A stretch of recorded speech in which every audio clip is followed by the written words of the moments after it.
Tu entends ce bruit? C'est ce qu'entendent les gens victimes d'acouphènes. Tu ne sais pas ce que c'est? Je t'explique ça tout de suite.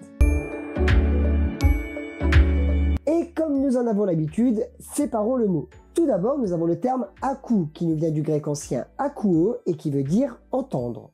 Puis nous avons phèn qui nous vient du grec ancien phénomé qui veut dire apparaître. D'ailleurs, le terme phénomé est également à l'origine du terme phénomène, toujours dans une logique d'apparition. Et donc, comme son étymologie ne l'indique pas trop, un acouphène est la perception d'un bruit similaire à un sifflement, bourdonnement ou grésillement que l'on entend sans qu'il ait été émis par une source extérieure. On dit qu'il s'agit d'un acouphène subjectif et il correspond à 95% des cas. Les 5% restants correspondent à un acouphène objectif.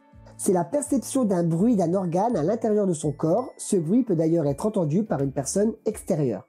En France, on estime que 8 millions de personnes souffrent de ce mal. Alors, comment peut-on être victime d'acouphènes subjectifs?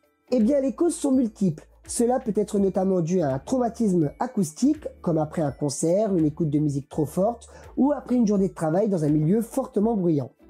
L'acouphène peut également arriver suite à un vieillissement de l'oreille ou une baisse de l'audition liée à l'âge. On parle de presbyacousie.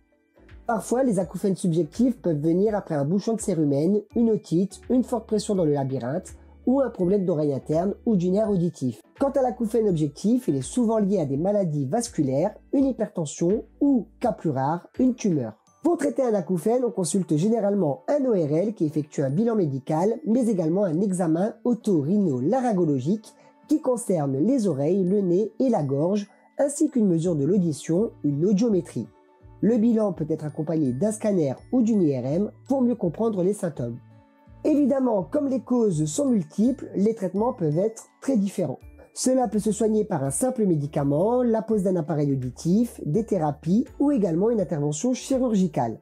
Évidemment, on peut se prévenir des acouphènes en s'éloignant des bruits trop importants, comme par exemple baisser le son de ses écouteurs ou travailler dans un environnement plus sain en termes de bruit. Il est également conseillé de bien prendre soin de ses oreilles en les nettoyant régulièrement et ainsi éviter les bouchons de cérumen.